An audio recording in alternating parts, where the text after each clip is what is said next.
Chenab. Okay, ये ना एक गलती है, एरर है, मंडल डैम नहीं है ये।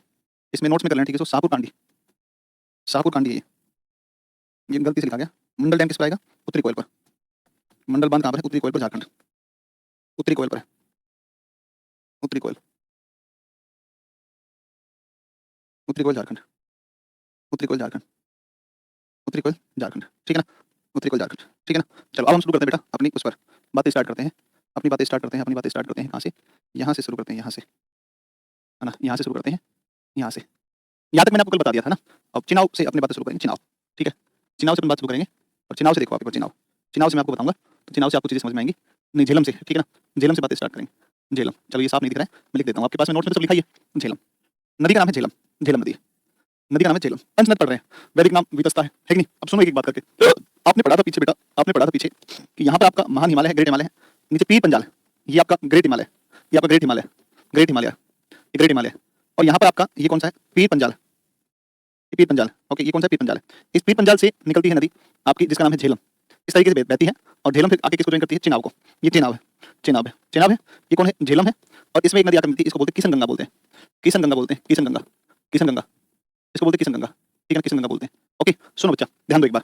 झेलम का उद्गम होता है पीर पंजाल श्रेणी से, पीर पंजाल श्रेणी से, पीर पंजाल श्रेणी से इसका क्या होगा? उद्गम होगा, पीर पंजाल श्रेणी से उद्गम होगा, पीर पंजाल श्रेणी से उद्गम होगा। फिर ये बहती है आपकी कश्मीर घाटी से, बहती है कश्मीर घाटी से प्रवाह, कश्मीर घाटी से प्रवाहित, से प्रवाहित, वूलर में गिरते हुए, प्रवाहित, प्रवाहित, वूलर में गिरते हुए, वूलर में गिरते हुए, वूलर में गिरते हुए, है ना? वूलर में गिरते हुए कश्मीर घाटी से होती प्रवाहित होती है, ठीक है ना? वूलर से प्रवाहित होती है, ठीक है, एक बात ये होगी।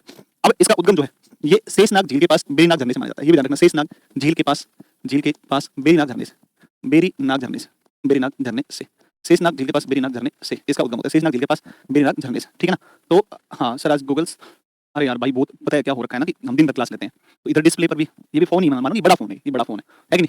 ये छोटे फोन है, ये बड़ा छोटा फोन है कि नहीं? ये फोन है, तो इससे बहुत इरिटेशन हो रखा है, बहुत परेशान हो गए हैं इससे, मतलब बहुत परेशान, मतलब बहुत परेशान। दिन भर आप समझो कि अगर अगर सो जाएं तो सोने के अलावा जितना भी टाइम है मैक्सिमम टाइम डिस्प्ले पे निकलता है, आंख बहुत खराब होगी।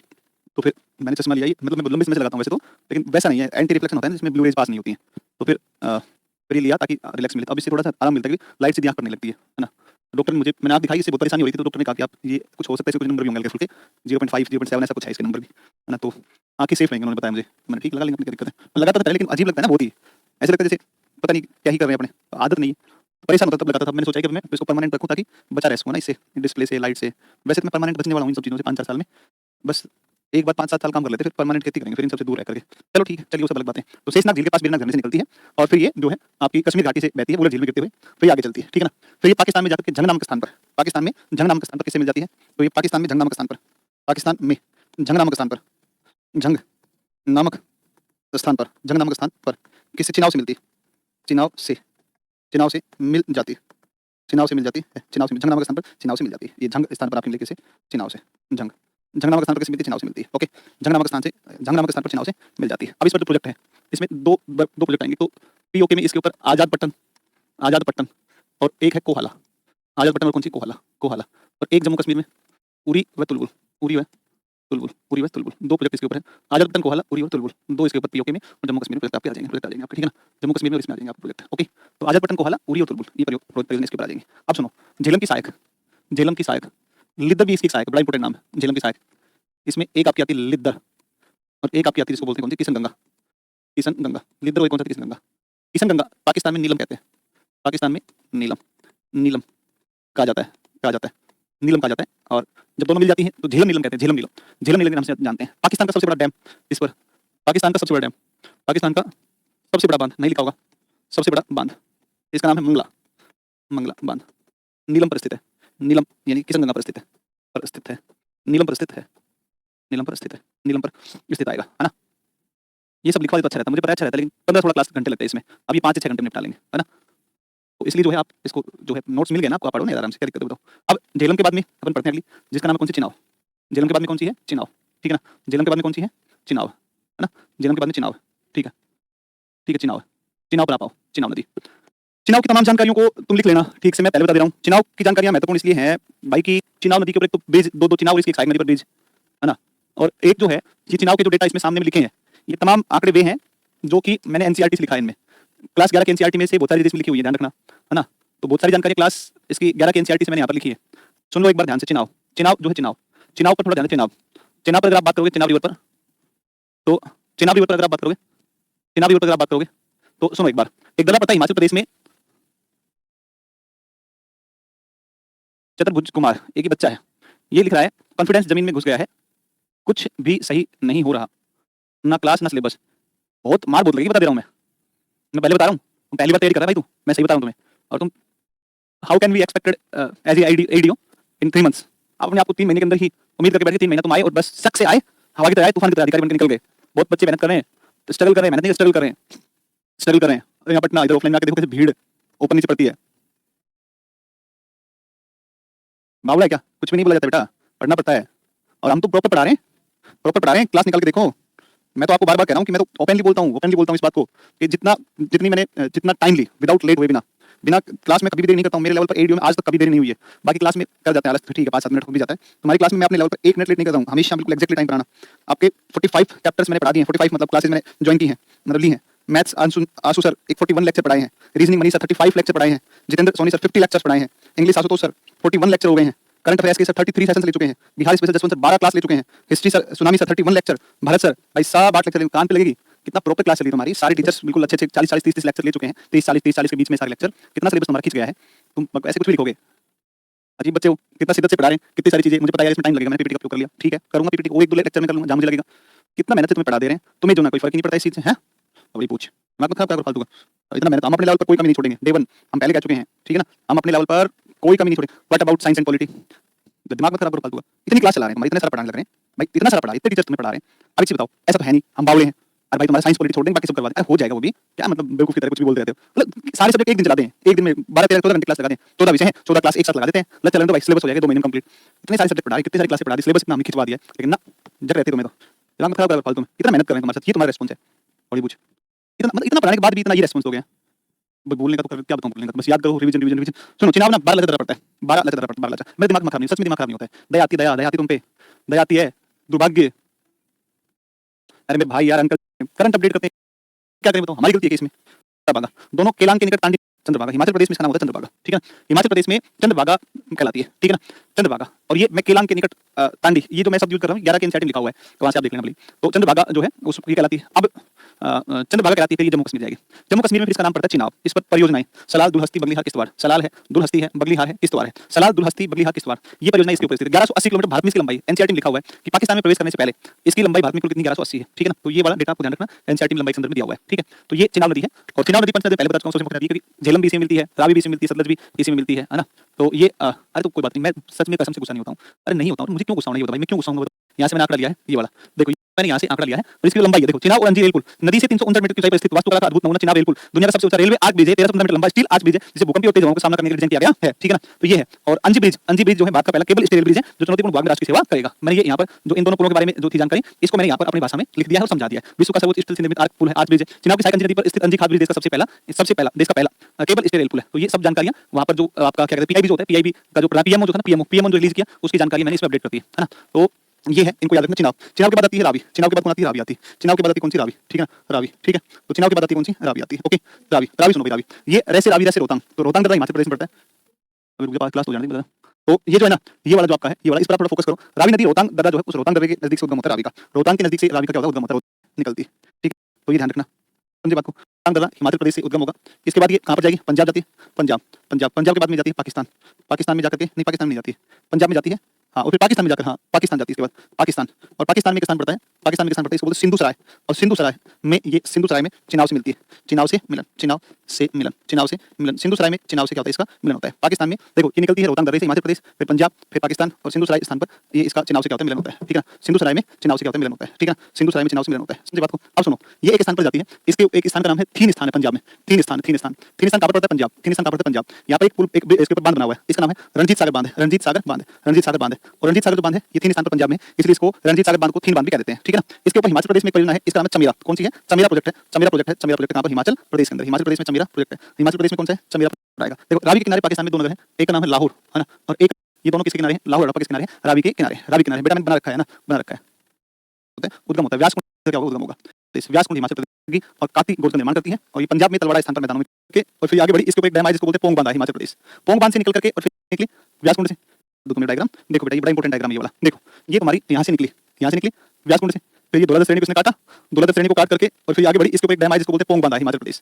पोंग बांध से निकल करके और फिर आई पंजाब में, हिमाचल से निकली व्यासकुंड से, फिर हिमाचल में पोंग बांध बनाई, इसके ऊपर फिर पंजाब में आई और इस तरफ से सतलज नदी आ रही है आपकी मानसरोवर झील, सिपकिला दर्रा, भाखड़ा, नांगल प्रोजेक्ट है ना, और आपकी नाथ जाखिर प्रोजेक्ट, और फिर ये दोनों एक स्थान पर मिलती है जिसका नाम हरी के स्थान। हरी के स्थान पर मिलने के बाद में संयुक्त रूप से और फिर ये पंजाब के बाद में पाकिस्तान जाकर के और पाकिस्तान में मिलती है चिनाव से मिल जाती है चिनाव से। अब सुनो देखो, यहाँ हरी के स्थान पर बना दिया बैराज। बैराज से एक नहर निकाली गई, राजस्थान नहर, इसको बोलते हैं इंदिरा गांधी नहर, इसका वर्तमान में नाम है आईजीएनपी इंदिरा गांधी नहर। और बेटा एक बात ध्यान रखना, तुम लोग इस बात को समझ लीजिए इस तरीके से आप समझ लो इस बात को कि ये जो आपका पोंग बांध इसलिए बनाया क्योंकि जब सर्दी आती है तो पानी कम हो जाता है, हिमालय नदी में बर्फ बन जाती है, जम जाता है, पूरी बर्फ पानी जम जाता है, तो इसमें पानी स्टोर कर देंगे पीछे। और जब इंदिरा गांधी नहर में पानी की कमी पड़ेगी तो पोंग बांध को छोड़कर इंदिरा गांधी में पानी लाया जा सकता है ना। इसलिए इंदिरा गांधी नहर में जलापूर्ति के लिए शीतकाल के दौरान जो डैम बनाया गया वो डैम कौन सा है? पोंग डैम है, पोंग बांध, ध्यान रखना, पोंग बांध है, ठीक है ना, पोंग बांध, ठीक है ना, पोंग बांध, ठीक है। तो ये ध्यान रखना, हरी के नामक स्थान पर सतलज मिलती है। बताया नहीं आपको कि कैसे हिमाचल से आई, इधर से आपकी सतलज आई और सतलज और दोनों मिली हरी के नामक स्थान पर पंजाब में, दोनों मिलकर के फिर पाकिस्तान चली जाती है और यहाँ से नहर निकल जाती है, इसको बोलते हैं इंदिरा गांधी नहर, बोलते हैं इंदिरा गांधी नहर। इंदिरा गांधी नहर में शीतकाल के दौरान जलापूर्ति है तो कौन सा डैम बना हुआ है? पोंग बांध बनाया गया है, पोंग बांध बनाया गया है, ठीक है। अब हम आते हैं अगली जिसका नाम सतलज। देखो सतलज मानसरोवर झील में जिससे निकलती है उसका नाम है राकसताल। इसका जो सतलज का उद्गम माना जाता है राकसताल, फिर ये तिब्बत में बहती है, फिर एंटर मारती है एक दर्रे से जिसका नाम सिपकिला। सिपकिला से भारत में एंटर करती है हिमाचल प्रदेश, फिर इसके ऊपर एक परियोजना नाथपा जाखरी। भारत की पहली ग्रीन हाइड्रोजन पायलट प्रोजेक्ट किसके किनारे स्थापित किया गया है? किसके निकट है? नाथपा जाखरी के निकट है। फिर आगे चली नाथपा जाखरी, फिर इसके ऊपर एक बांध आया जिसको बोलते हैं भाखड़ा। भाखड़ा के बाद में फिर पंजाब में इसके आगे 19 किलोमीटर आगे एक नांगल बांध। भाखड़ा आया हिमाचल, नांगल आया आपका पंजाब, फिर आगे बहती है हरी के स्थान पर किससे मिलती है? व्यास, फिर जाकर पाकिस्तान में जाकर मिल जाती है चिनाव से, ठीक है ना। तो इस प्रकार से नदी होती है आपकी सतलज नदी। सतलज नदी तो भारत में प्रवेश जिस तरह से होता है सिपकिला दर्रा होता है, भारत जिसका उद्गम जो होता है मानसरोवर झील में राकसताल या सतलज का उद्गम माना जाता है। फिर सतलज जो है ये राजस्थान में हिमाचल में इसके ऊपर नाथपा जाखरी और हिमाचल में इसके ऊपर एक है भाखड़ा बांध। भाई साहब पहली बार इस भाखड़ा बांध को देखने गए और इनका नाम था हमारे पहले प्रधानमंत्री श्री जवाहरलाल नेहरू।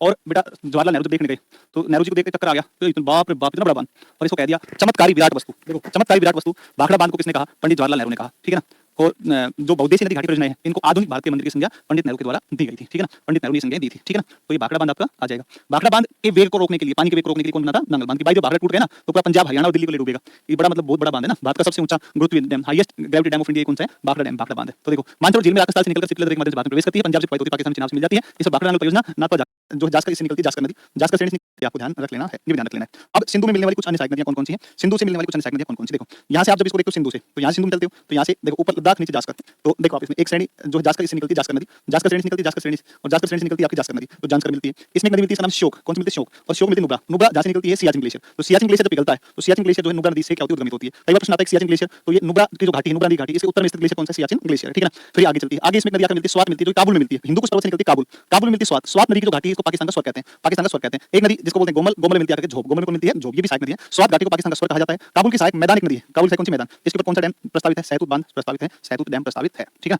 तो सहतूत डैम इसके ऊपर बना हुआ है, ठीक है। तो अब मैं देखो सुनामी सर नहीं बनाऊं, बात क्या है, ये इतने भयानक फैक्ट हैं, अब इन फैक्ट को बस केवल और केवल हम बता सकते हैं भाई, इसमें समझाने का तो कुछ है ही नहीं, बताओ मैं क्या करूं, बताओ। अब तुम चाहते हो मैं इसको कैसे स्टोरी होती तो मैं समझा देता जाते हैं तो सारे हो जाएंगे, ठीक है ना, हो जाएंगे, सारे हो जाएंगे ना। हाँ तो ये हो जाएंगे, सारे क्वेश्चन हो जाएंगे, इससे कोई दिक्कत नहीं है। ये आपकी एक गंगा हो गई है, एक पढ़ाऊं मैंने ऐसा है मेरा है भाई, कल पढ़ाएं ब्रह्मपुत्र हो गई।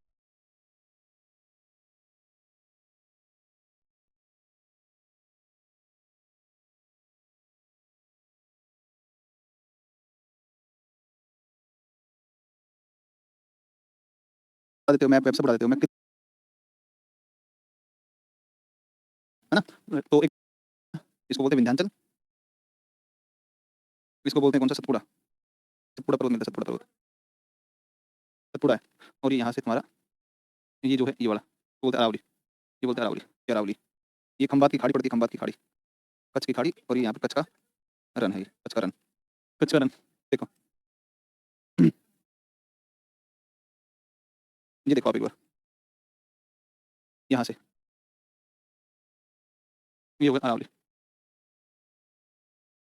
अरावली पर्वतमाला है, अरावली पर्वतमाला है, अरावली माउंटेन है ये जो है इसका नाम है विंध्याचल पर्वत, विंध्याचल पर्वत, विंध्याचल पर्वत है, विंध्याचल पर्वत है, विंध्याचल पर्वत है।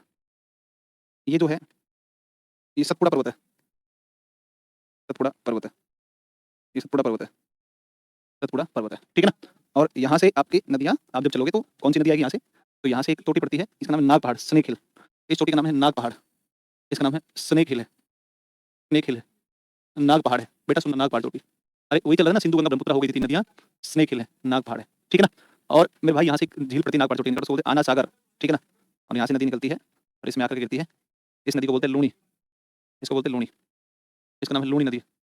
इसका नाम है लूणी नदी है, लूणी नदी, लूणी नदी, लूणी नदी है, लूणी नदी है।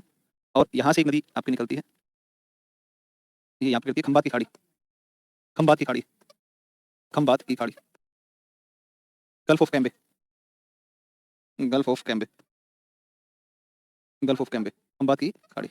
और यहाँ से एक नदी आपकी इधर से निकलती है, और ये यहाँ से निकलती है, ऐसे यहाँ से निकलती है, ये यहाँ से इस प्रकार से निकलती है, राजस्थान से बहती है। और इस नदी का जो नाम है, इसका नाम है कौन सी, माही। ये है माही नदी। इस पर बना हुआ है माही बजाज सागर डैम, इस पर बना है, इसका नाम है माही बजाज सागर डैम। राजस्थान का सबसे लंबा बांध पड़ता है, माही बजाज सागर डैम पड़ता है यहाँ, ठीक है ना। इधर से लूणी आ गई, इधर से माही आ गई, साबरमती, ये वाली जो नदी है इसका नाम है साबरमती, साबरमती नदी पड़ती है, साबरमती नदी पड़ती है, साबरमती नदी। यहाँ से आपकी चोटी पड़ेगी, अमरकंटक पड़ता है, अमरकंटक अनूपपुर जिला पड़ता है, अमरकंटक चोटी, अमरकंटक चोटी पड़ती है। और यहाँ से नदी निकलती है तुम्हारी, और यहाँ से निकलती है, इसको बोलते हैं कौन सी, नर्मदा। ये जो नदी है इसका नाम नर्मदा। ये जो है ये आपकी इधर से गिरेगी खंबात की खाड़ी में, इसका नाम ताप्ती, इसका नाम ताप्ती या तापी नदी, ताप्ती या तापी नदी, ताप्ती या तापी नदी, ठीक है ना, ताप्ती या तापी नदी। और ये आपकी कौन सी है, नर्मदा, नर्मदा, ठीक है ना, नर्मदा। ये नदियाँ, सॉरी, ये सब नदियाँ हैं, ये तमाम नदियाँ हैं। ये चित्र बनाओ 2 मिनट टाइम लेकर के फटाफट, क्योंकि इसमें 3 नदियाँ आपके नोट्स में नहीं है। और हेडिंग लिख लो, प्रायद्वीपीय भारत की नदियाँ, प्रायद्वीपीय भारत की नदियाँ, पेनिनसुलर रिवर्स, हेडिंग लिख दो, लिख दो, प्रायद्वीपीय भारत की नदियाँ, भारत की नदियाँ, प्रायद्वीपीय भारत की नदियाँ, reverse of peninsular India, reverse of peninsular India, peninsular India, reverse of peninsular India, reverse of peninsular India, ये तुम्हारा आएगा, रिवर्स ऑफ पेनिनसुलर इंडिया, ये आपका आएगा, ठीक है ना। इसको बनाओ डायग्राम को। और ये 3 नदियाँ तुम्हारी इसमें नहीं है, एक लूणी नहीं है, साबरमती नहीं है, एक माही नहीं है, ये 3 नदियाँ नहीं है, ठीक है ना। इन तीनों को मैं लिखवा दे रहा हूँ, ठीक है ना, तीनों को मैं लिखवा दे रहा हूँ। आप एक काम करो, इसको बनाओ जल्दी डायग्राम को, जल्दी बनाओ इसको, चलो बनाओ जल्दी से एक बार। सर नोट्स तो डाउनलोड नहीं हो रहा है, तो भाई नोट्स डाउनलोड नहीं हो रहा, क्या बताएं बताओ इसका। अभी तो तुम इसको बनाओ जल्दी से, ये मैप बनाओ जल्दी फटाफट एक बार, ये वाला मानचित्र बनाओ आप एक बार, स्पीड से बनाओ, ये मैप छापो। नर्मदा ताप, अरे आलिया बेट खड़िया बेट है, तो रुक जाओ अभी थोड़ा सा।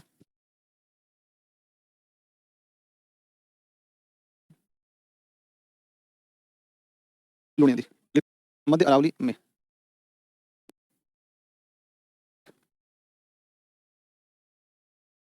इसका पानी कैसा होता है, खारा। बाड़मेर एक जिला पड़ता है, वहाँ के बाद इसका पानी खारा हो जाता है, इसलिए इसको आधी मीठी आधी खारी कही जाती है, आधी मीठी नदी कही जाती है, आधी खारी आधी मीठी, half saline and half fresh. ऐसा क्यों कहते हैं, तो ऐसा इसलिए कहते हैं क्योंकि जब ये निकलती है उद्गम होता है तो मीठा पानी होता है, लेकिन थार मरुस्थल से बहते बहते बहते बहते इसका पानी कैसा होता है, खारा। बाड़मेर एक जिला पड़ता है, वहाँ के बाद इसका पानी खारा हो जाता है, इसलिए इसको आधी मीठी आधी खारी कहते हैं, ठीक है ना। आधी खारी और आधी मीठी कहते हैं, आधी मीठी आधी खारी कहते हैं, ठीक है ना, आधी मीठी और आधी खारी कहते हैं, आधी मीठी आधी खारी कहते हैं।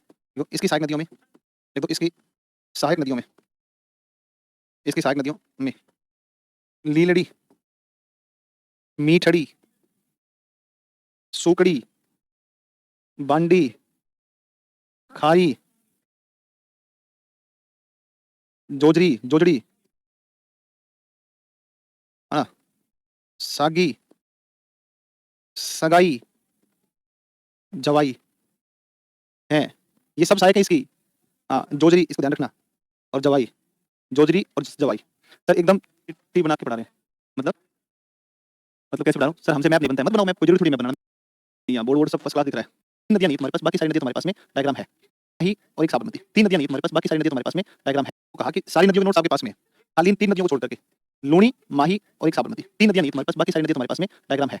इसलिए मैं आपको 3 नदी लिखवा दे रहा हूँ, आप लिख लेना बस, मैं सिर्फ इतना कह रहा हूँ, गर्मी लग रही है यार, देखो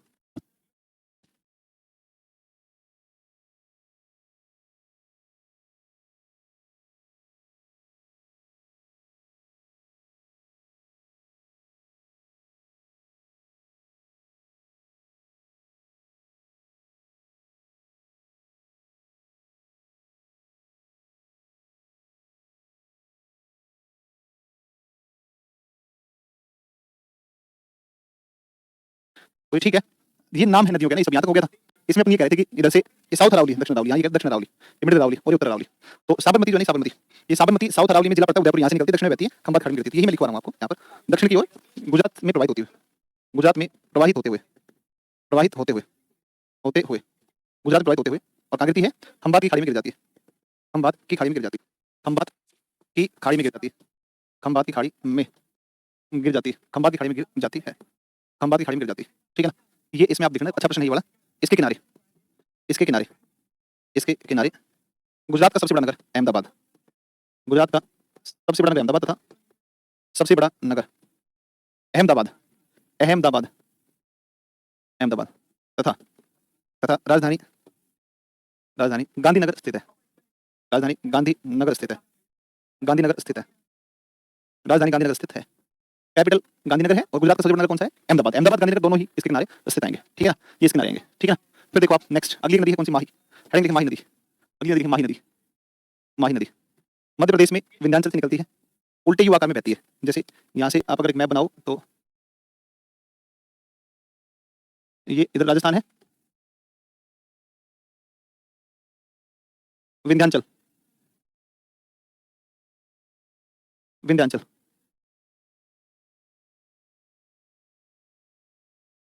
विंध्याचल माउंटेन ना। और यहाँ से नदी निकली, और यहाँ से निकली, ये आपकी नदी कौन सी है? इसका नाम माही, ये है Mahi Bajaj Sagar dam, longest dam of Rajasthan, Rajasthan का सबसे लंबा बांध है। और गिरी है कहाँ पर? खंबात की खाड़ी, खंबात की खाड़ी, खंबात की खाड़ी। और ये कौन सा है? गुजरात है। इस तरफ आपका राजस्थान है, ये गुजरात हो गया, और ये मध्य प्रदेश है, ये एमपी है, ये एमपी है। यहाँ से ऐसे आप देखो लोकेशंस को, और इस लोकेशन को देख करके आप प्रश्न को करोगे। विंध्याचल से निकलती है, राजस्थान से बहती हुई गुजरात में, और अंत में आकर खंबात खाड़ी मिलती है। इस पर स्थित माही बजाज सागर बांध राजस्थान का सबसे बड़ा बांध है, और गुजरात और इसकी राजस्थान की संयुक्त परियोजना है, ज्वाइंट प्रोजेक्ट है दोनों का। और ये कर्क रेखा को कितनी बार काटती है? 2 बार काटती है ना।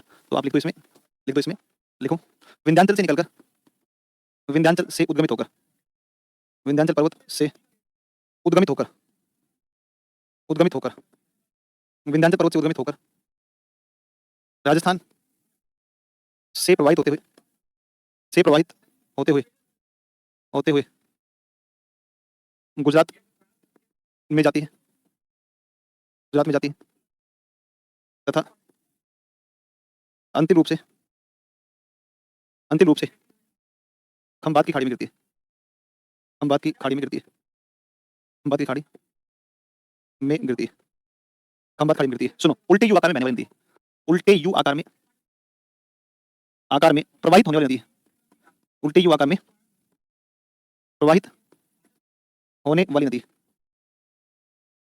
उल्टे यू आकार में प्रवाहित होने वाली नदी, उल्टे यू आकार में प्रवाहित होने वाली नदी, ठीक है। यह कर्क रेखा को 2 बार काटती है, लिखो एक पॉइंट और, देखो यह कर्क रेखा को 2 बार काटती है, यह कर्क रेखा को 2 बार काटती है, कर्क रेखा को 2 बार काटती है, 2 बार काटती है, काटती है। एक पॉइंट अंतिम में लिखो, इस पर स्थित, इस नदी पर स्थित, इस नदी पर स्थित, इस नदी पर स्थित माही बजाज सागर बांध, माही बजाज सागर बांध राजस्थान का सबसे लंबा बांध है, राजस्थान का सबसे लंबा बांध है, सबसे लंबा बांध है। बेटा सुनो, इसकी तुलना कांगो से की जाती है, इसे भारत की कांगो कहा जाता है। 2 बार काटती है ना, आता है इसको, इसी में लिखा हूं, आता है, इसे भारत की कांगो कही जाती है, इसे भारत की कांगो कही जाती है, या भारत की कांगो कही जाती है, कांगो कही जाती है, भारत की कांगो कही जाती है, अतः इसे भारत की कांगो कही जाती है। भारत की कांगो के रूप में इसको हम जानते हैं, भारत की कांगो कहते हैं इसको, है ना, भारत की कांगो कहते हैं, भारत की कांगो कहते हैं, ठीक है ना, भारत की कांगो इसको कहते हैं। एक बार इसको आप लिख लो, और ये भी एक बार आप बनाओ, फिर इसके बाद में नेक्स्ट जो अपने आगे शुरू करते हैं क्या? नर्मदा नदी, नर्मदा और ताप्ती। क्या मैंने आपको एस्चुरी बता रखा है? एस्चुरी क्या होता है, या ज्वार नदमुख क्या होता है? क्या मैंने बताया क्या? ज्वार नदमुख क्या होता है, एस्चुरी क्या होता है? क्लास शुरू करिए, सब में नहीं किसी में नहीं रुकी, सही चल रही बिल्कुल। आपका इंटरनेट स्लो है, क्वालिटी को ठीक कर लो थोड़ा सा, 360 पे कर लो तो सही चली क्लास। हो गया सबका? नेक्स्ट आगे लिखिए, आगे ऑल ओके है ना, चलिए बहुत बढ़िया, वेरी गुड, बहुत अच्छी बात है। तो इसका आपको मैं प्रिंट दिलवा दूंगा, ठीक है ना, इसका प्रिंट दिलवा दूंगा मैं तुम्हें, ठीक है ना, इसका प्रिंट आप ले लेना, समझो, इसका प्रिंट निकाल लेना, तो ये नोट्स में तुम्हारे लग जाएगा। नर्मदा, यहाँ से शुरू करते हैं, रख दो नर्मदा, आ जाओ नर्मदा के ऊपर आ जाओ। नर्मदा जो कि प्रायद्वीपीय भारत की तीसरी सबसे लंबी नदी है, प्रायद्वीपीय भारत की तीसरी सबसे लंबी नदी है। सुनो इसके बारे में, नर्मदा प्रायद्वीपीय भारत की तीसरी सबसे लंबी नदी, भारत की तीसरी सबसे लंबी नदी, सबसे लंबी नदी कैसे है? देखो, Godavari, Godavari 1465 kilometre, Krishna 1400 kilometre, Narmada 1312 kilometre. देखो प्रायद्वीपीय भारत में पूरे पेनिनसुलर इंडिया के अंदर अगर हम सारे प्रायद्वीप भारत की नदियों को देखें तो उनमें तीसरी सबसे लंबी कृष्णा गोदावरी के बाद में, गोदावरी कृष्णा के बाद में तीसरी कौन आती है? ये आपकी नर्मदा आती है। तीसरी सबसे लंबी नदी कौन है? नर्मदा है, ठीक है ना। तीसरी सबसे लंबी नदी कौन सी है? नर्मदा है। एक बात होगी। दूसरी बात, इसमें पॉइंट हमने यहाँ पर ऐड किया है और यहाँ पर एक पॉइंट लिखा हुआ है, देखो इसमें एमपी की जीवन रेखा कही जाती है, मध्य प्रदेश की जीवन रेखा। क्यों कहते हैं सर? इसलिए कहते हैं क्योंकि मध्य प्रदेश का मानचित्र आप देखोगे तो मध्य प्रदेश के मानचित्र में आपको समझ में आएगा कि इस प्रकार से यहाँ पर आपका एमपी है, ये एमपी है, और इस एमपी के ठीक बीचों बीच जो नदी बहती है, ये बीचों बीच बहती है कौन? नर्मदा। तो बीचों बीच नर्मदा बहने की वजह से इसको एमपी क्या कहते हैं? जीवन रेखा कहते हैं। तो ये जो नदी है ना, ये कहलाती है एमपी की जीवन रेखा। कुल लंबाई 1312 किलोमीटर है, 1312 किलोमीटर। सुनो, प्रायद्वीप भारत में आप चलो, पेनिनसुलर इंडिया में आप चलो, तो पेनिनसुलर इंडिया में इधर से आपकी जितनी नदियां बहती हैं, गोदावरी है, कृष्णा है, कावेरी है, तमाम वगैरह वगैरह नदियां, ये नर्मदा, ताप्ती, इन नदियों में आप देखोगे तो ये गोदावरी, कृष्णा, कावेरी, ये बड़ी नदियां ये गिरती हैं बे ऑफ बंगाल में गिरती हैं, और ये अरेबियन सी के अंदर गिरती है। तो पश्चिम की तरफ बहने वाली, अरब सागर में गिरने वाली प्रायद्वीप की सबसे लंबी नदी कौन सी है? तो ये आपकी नर्मदा आएगी।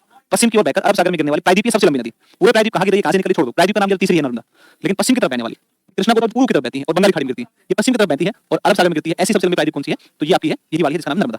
आप दोस्तों याद करो, मैंने आपको पर्वत पढ़ाया था जिसका नाम था सतपुड़ा। सतपुड़ा में राजपीपला, ग्वालियर, महादेव, मैकाल, और जो मैकाल रेंज उसमें चोटी पड़ती है इसका नाम है अमरकंटक चोटी। और अमरकंटक चोटी जो है वो अमरकंटक चोटी आपकी अमरकंटक चोटी है, वह अमरकंटक चोटी अनूपपुर जिला में पड़ती है और वहां से उद्गमित होता है आपका अनूपपुर जिला एमपी का मैकाल श्रेणी में अमरकंटक से निकलती है आपकी नर्मदा, और नर्मदा निकल करके और पश्चिम में बहती है। और ये नर्मदा जो नदी है ये ऊपर की तरफ विंध्याचल है, सतपुड़ा है, सतपुड़ा विंध्याचल के बीच भ्रंश घाटी से बहती हुई और ज्वार नद मुख्य ऐश्वर्य बनाती है और जाकर के सीधी अरब सागर या बंगाल खंबात की खाड़ी में गिरती है। इसका लगभग 87% जो इसका बेसिन है वो मध्य प्रदेश में है। 87% बेसिन कहां पर है? एमपी के अंदर। 87% बेसिन कहां पर है? एमपी में। बाकी लगभग 11.5% के आसपास आपका आता है किसमें? तो ये गुजरात में आता है, और 1.5% के करीब जो आपका बेसिन आएगा वो आपका आएगा कहां पर? 1.5% महाराष्ट्र में आता है। मतलब 87% केवल अकेला किसमें? एमपी में। 98,795 इसका आपका बेसिन का क्षेत्रफल, 98,795। नर्मदा सतपुड़ा ताप्ती के बीच बहती है, सतपुड़ा और इसके विंध्याचल के बीच से बहती है, ये तो आपको क्लियर होगा। एचवी बनाती है, ये भी क्लियर होगा। खंबात की खाड़ी में गिरती है, ये भी हो गया। अब हम इस मानचित्र को समझते हैं। बड़ा इंपॉर्टेंट एक मैप है और ये मैप बड़ा इंपॉर्टेंट, मतलब बड़ा इंपॉर्टेंट, आप समझ लो इस बात को, बहुत इंपॉर्टेंट है। कैसे बहुत इंपॉर्टेंट है? तो इंपॉर्टेंट इसलिए है क्योंकि इस पर कौन-कौन से डैम्स हैं, कौन-कौन से प्रोजेक्ट हैं, ये इसमें आता है। इसके ऊपर एक जलप्रपात पड़ता है, उसको बोलते हैं धुआंधार।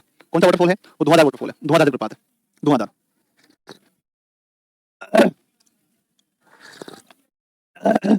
चाय पियोगे? चाय मत पियो, अच्छी बात नहीं है ना, चाय नहीं पीनी चाहिए किसी को भी। आज 28 नवंबर है, सर्दी नहीं आ रही यार, क्या बात है, पैटर्न बदल गया जलवायु का ना। धुआंधार है, हाँ, जबलपुर के निकट पड़ता है धुआंधार जलप्रपात।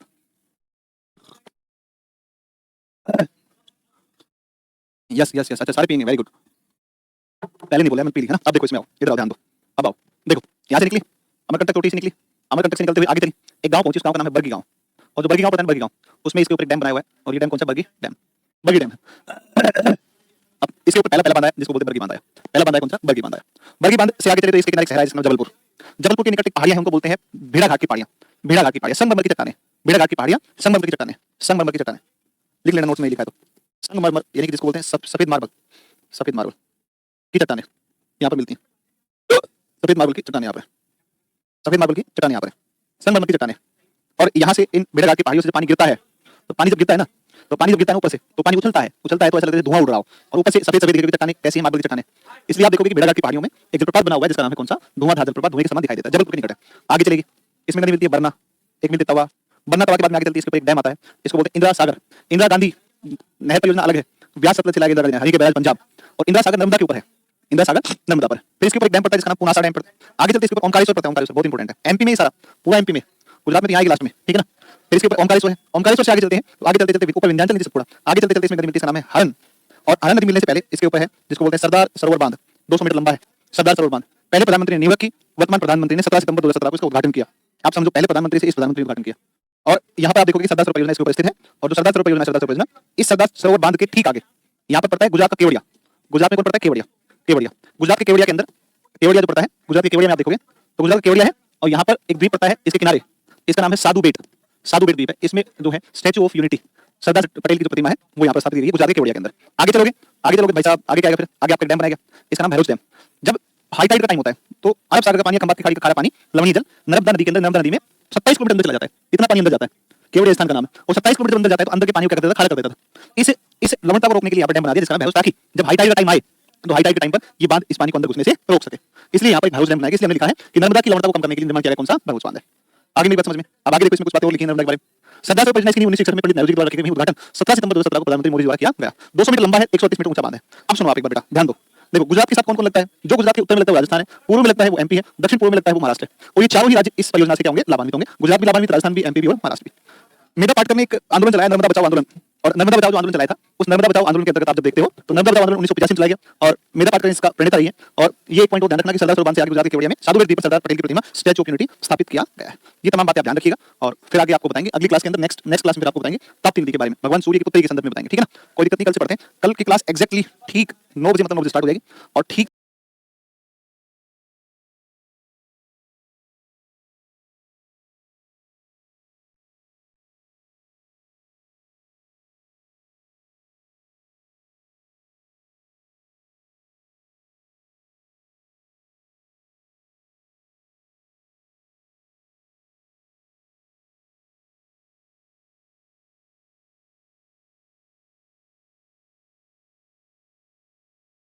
हुआ ना कि हमारे एक सर हैं, बड़े अच्छे टीचर हैं, फिर ताप्ती पर हम आएंगे, ठीक है ना। ताप्ती पर आएंगे और इसमें नदी, ठीक है, भगवान सूर्य की पुत्री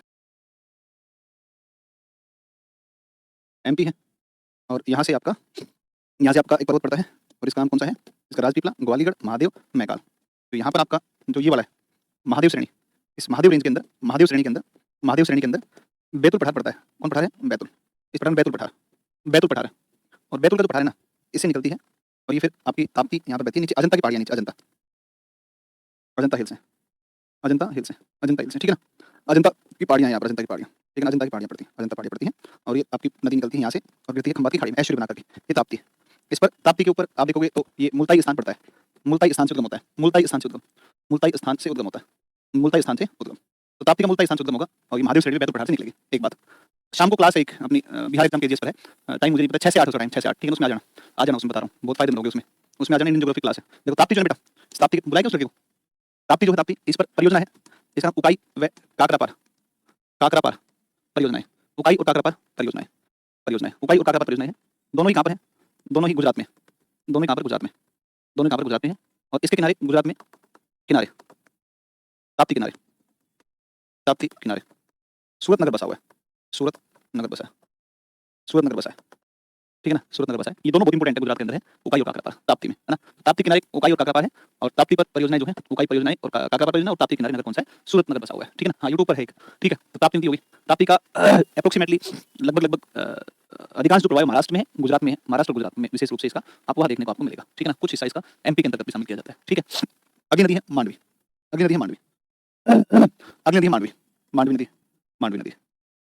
मांडवी नदी। यार उसमें डायग्राम वायग्राम सब बना हुआ है और कोई बात नहीं पीपीटी में उसमें पूरा अच्छे से बनाया हुआ है डायग्राम्स। हाँ ये रहा ना, हाँ ये रहा,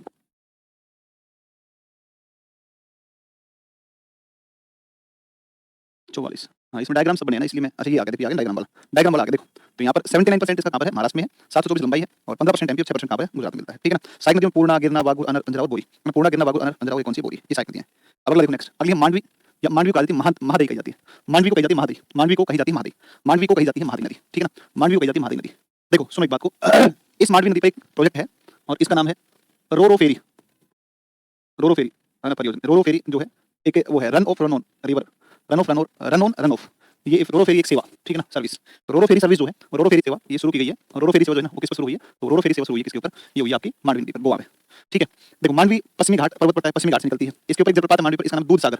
कौन जलप्रपात है? दूध सागर।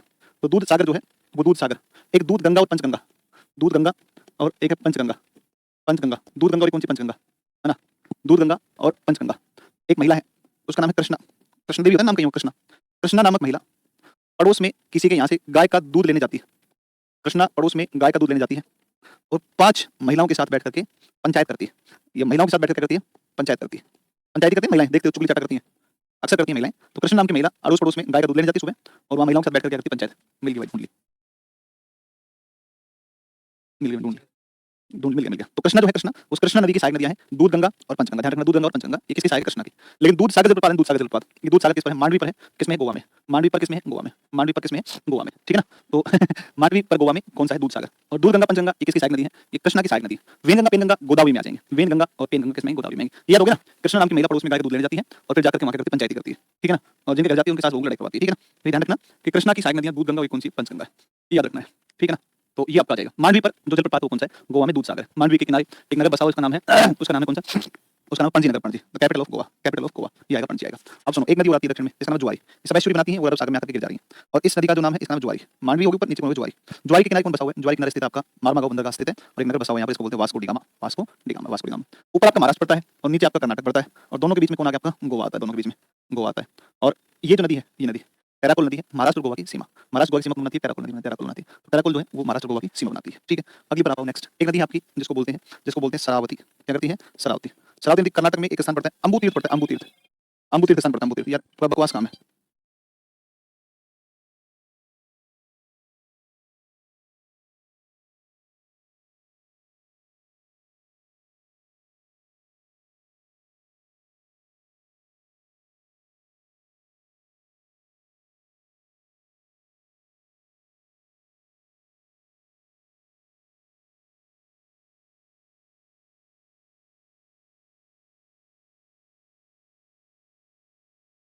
देखो शरावती नदी ये अम्बू तीर्थ स्थान से निकलती है, ठीक है ना, अम्बू तीर्थ से निकलती है, और ये जो है फिर आपकी यहाँ से निकली और गिरी कहाँ पर? अरब सागर में आकर गिरी।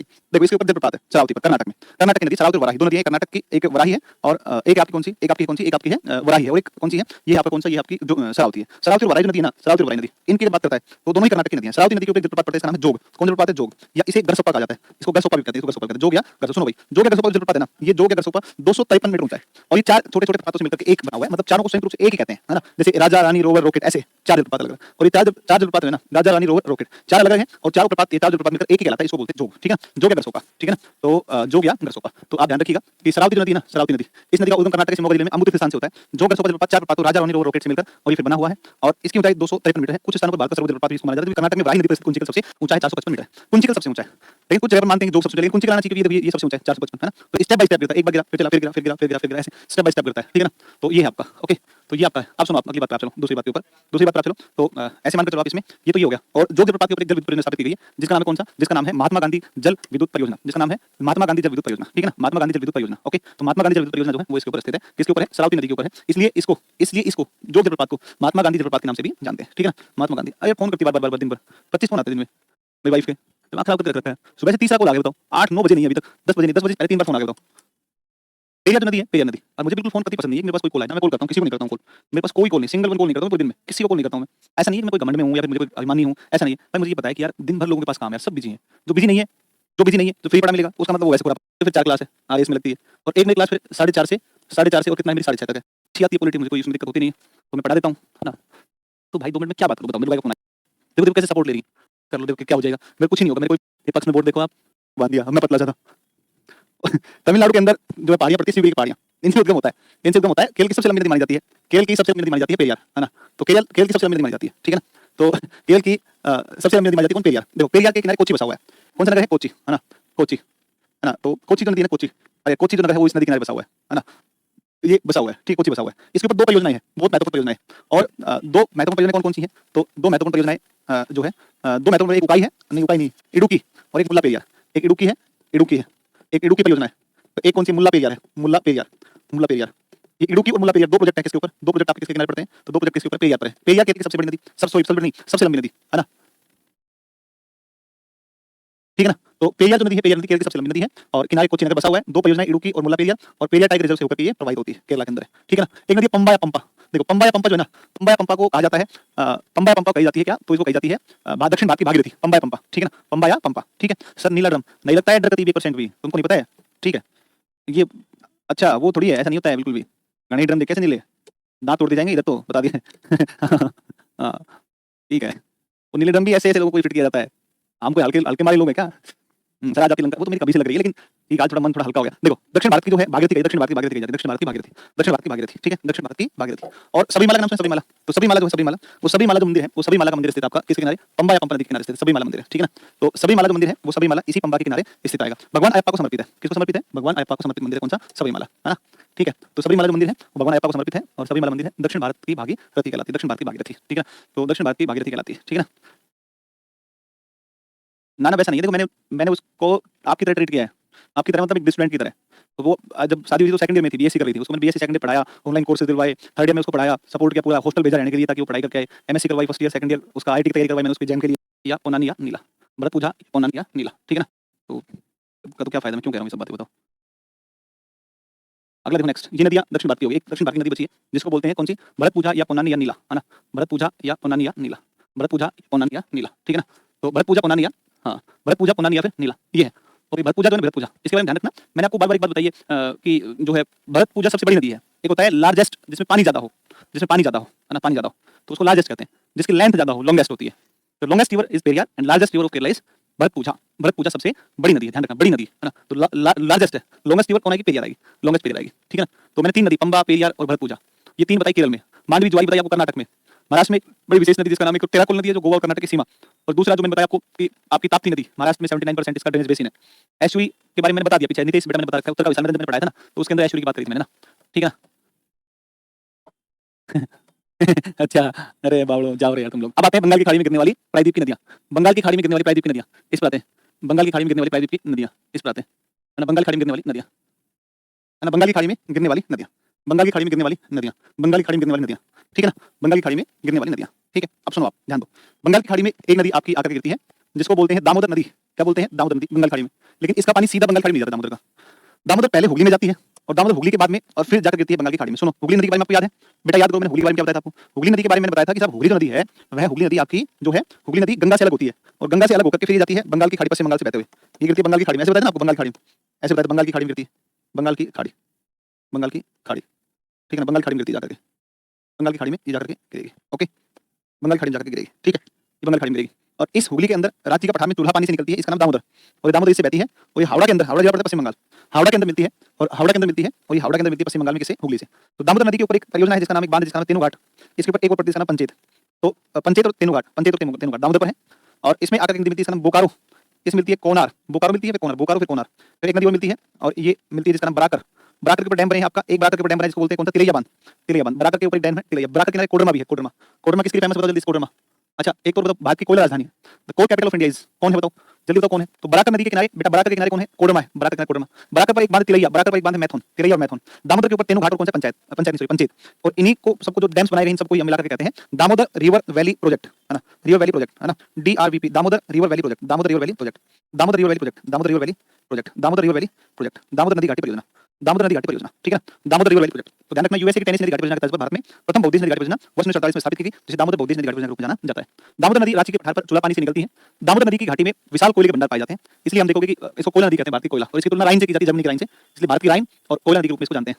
क्योंकि बंगाल में बहुत बाढ़ आती थी इस नदी की वजह से, इसलिए बंगाल का शोक के रूप में भी इस नदी को जाना जाता है। किसको जानते हैं, दामोदर को। तो दामोदर को बंगाल का शोक कहते हैं। अमेरिका के अंदर एक नदी बहती है जिसका नाम है मिसिसिपी मिसौरी। अमेरिका की मिसिसिपी मिसौरी की सहायक नदी है ओहायो, टेनेसी, रेड, आर्कनसास। तो वो मिसिसिपी मिसौरी जो सहायक टेनेसी थी, उसमें बाढ़ आती थी, अमेरिका सरकार ने टेनेसी नदी पर एक परियोजना बना दी, टेनेसी नदी घाटी परियोजना, और अमेरिका में आने वाली उस बाढ़ को नियंत्रित कर लिया गया। उसी के तर्ज पर भारत के अंदर एक परियोजना बनाई गई जिसका नाम है दामोदर नदी घाटी परियोजना। 1948 को या 1948 में दामोदर नदी घाटी निगम की स्थापना हुई। इस प्रकार से भारत की पहली बहुउद्देशीय नदी घाटी परियोजना कहलाई दामोदर नदी घाटी परियोजना। तो ये आप आ जाए। अगली एक और नदी है जिसको बोलते हैं स्वर्ण रेखा, अगली एक और नदी इसको बोलते हैं स्वर्ण रेखा। देखो ये मानचित्र उड़ीसा का है, उड़ीसा है, ये उड़ीसा है ना। ये सब आपके अंदर आपके उसमें डायग्राम्स वगैरह सब उसके मैप के अंदर आपके होंगे, नोट्स के अंदर होंगे। तो ऊपर से आपकी इस तरफ से तो आगे कौन सी, ये तो आपकी आगे कौन सी, दामोदर आ गई थी, है ना, हुगली, ये गिरी बंगाल की खाड़ी में गिरी है, तो है ना, ठीक है ना। और अब आते हैं अपने किसके ऊपर, स्वर्ण रेखा। स्वर्ण रेखा झारखंड से निकलती है, बंगाल, पश्चिम बंगाल से बहती है, और ये आपकी बहती है कहां से, उड़ीसा, और गिरती है बंगाल खाड़ी में। एक नदी वैतरणी, उड़ीसा की गंगा कही जाती है, और ये गुप्त गंगा पहाड़ियां उड़ीसा से निकलती है। झारखंड में शंख और कोयल, झारखंड में शंख और कोयल दो नदियां निकलती है, इनसे मिलकर बनती है ब्राह्मणी, इनसे मिलती है ब्राह्मणी। छत्तीसगढ़ से निकलती है, छत्तीसगढ़ से उद्गम होता है सिहावा पर्वत से महानदी। उड़ीसा में इसके ऊपर एक डैम बना है हीराकुंड, इससे आगे चलेगी और ये बहती हुई और फिर कई सारी धाराओं में बढ़ती है। इसमें एक धारा इसकी भार्गवी बहुत फेमस है, और एक इसकी दया नदी है, और दया नदी है ये चिल्का झील में आकर गिरती है, दया नदी, ये महानदी है, ठीक है ना, महानदी। एक रसीकुलिया नदी है, रसीकुलिया नदी है महानदी के नीचे। एक आपकी नदी आती है इसको वंशधारा, तो आंध्र प्रदेश और उड़ीसा की सीमा पर बहती है कौन सी, वंशधारा। और एक नागावली, एक कौन सी नदी है, नागावली, उड़ीसा से निकलती है, आंध्र से बहती है। तो ये वाला डायग्राम बहुत इंपॉर्टेंट डायग्राम, आप इस डायग्राम को जरूर देख लेना, आप इस डायग्राम को जरूर देख लेना ना, बहुत मस्त इंपॉर्टेंट डायग्राम है, ध्यान रखना ना। उड़ीसा और इसकी नदियां कौन-कौन सी हैं, तो उसमें आप ऊपर देखोगे स्वर्ण रेखा, बैतरणी, ब्राह्मणी, महानदी, रसीकुलिया, वंशधारा और एक कौन सी, नागावली। ये नदियों का सही क्रम आपका आएगा, ये नदियों का सही क्रम आएगा। इसी प्रकार से आगे की नदियां भी हमने यहाँ पर दर्शाई हुई है, और दूसरे स्टेट्स की जो नदियां हैं, ठीक है ना, और दूसरी जो नदियां हैं, ठीक है। तो कल अपन आगे पढ़ाएंगे, अभी पढ़ा दूं स्वर्ण रेखा, है ना। सर ज्योग्राफी में सिर्फ आपका नोट ही पढ़ रहे हैं, जिससे PYQ बन रहा है, क्या एग्जाम में हर क्वेश्चन बन जाएगा? भाई देखो, उम्मीद तो है कि बन जाना चाहिए, उम्मीद तो है ना, है कि नहीं? अब ऐसा है कि यार बन जाना चाहिए, देखो बन जाना चाहिए ना, उम्मीद तो है। अब देखो कुछ अपन उस तरीके के दावे करने से मैं बचता हूँ ना, लंबे चौड़े कि ऐसे कर देंगे, तोड़ देंगे, फोड़ देंगे, फाड़ देंगे ना, ऐसा तो मैं कुछ कहूँगा नहीं। लेकिन ये है कि मैक्सिमम क्वेश्चन तुम्हारे नोट से बन जाएंगे ना, तो ये बन जाने चाहिए ना। तो मैं एक नदी आपको बता देता हूँ, स्वर्ण रेखा। तो ये स्वर्ण रेखा एक नदी देख लो, छोटा सा है, जैव स्थल कहते हैं, क्योंकि स्वर्ण रेखा में जीव जंतु नहीं पाए जाते हैं, ठीक है ना, क्योंकि अपशिष्ट पदार्थ इसमें इंडस्ट्रीज के आसपास जमशेदपुर बसा हुआ है इसके किनारे। चलो अगली क्लास कोई बात नहीं, कल पढ़ा देंगे, ठीक है ना, अगली क्लास नहीं होती तो और बता देते, और 10 मिनट पढ़ा देते हैं, ठीक है, थैंक यू।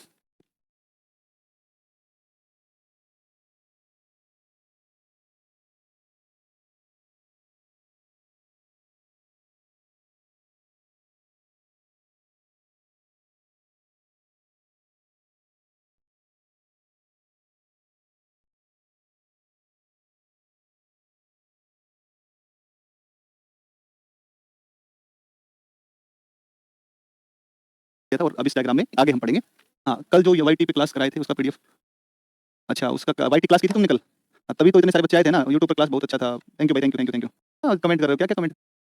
अच्छी बात है, आप लोग इस चीज़ को समझ पा रहे हैं तो ये बहुत अच्छी बात है ना भाई। चलो, ये कैसे संभव है?